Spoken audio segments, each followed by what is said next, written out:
Alors, c'est encore moi, la vidéo s'est coupée là. Alors, je vais conclure hein, et en nous rappelant que il est important qu'on se concentre non à chercher à voir ce qu'il y a dans l'autre qui est de mauvais, mais qu'on puisse se concentrer sur nous afin que tout ce que le Seigneur a mis en nous puisse au fait bénir tout le monde jusqu'à bénir la création.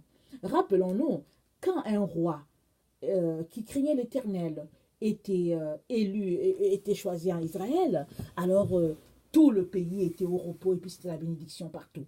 Mais quand c'était un roi qui pratiquait les mauvaises choses, alors tout le monde souffrait, y compris la création. Et c'est pareil. Alors quand ces fils de Dieu seront révélés, toute la création sera bénie. Et la terre attend cela.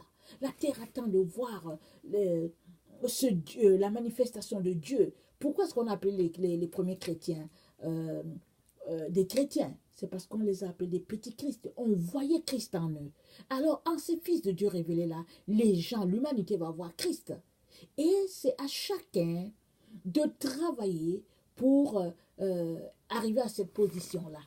Alors, dans 1 Jean 4, le verset 17, c'est dit, tel il est, tel attendez, tel il est, tel nous sommes aussi dans ce monde.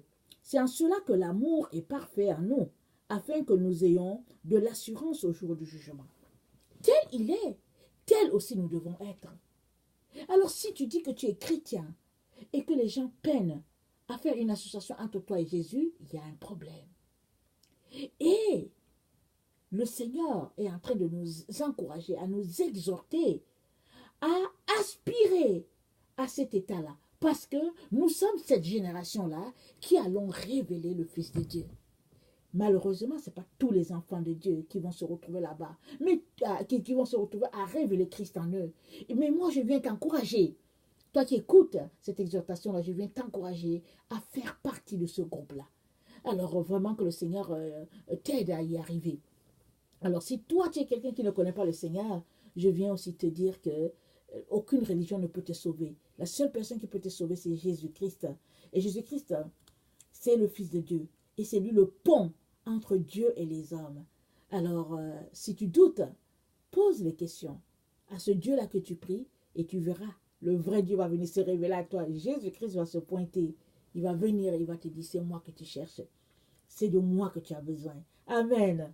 Voilà que le Seigneur vraiment nous bénisse chacun individuellement et qu'il nous donne d'être ces fils de Dieu-là qui seront révélés à toute l'humanité. Soyez bénis. Je vous aime beaucoup et Dieu davantage. Maranatha.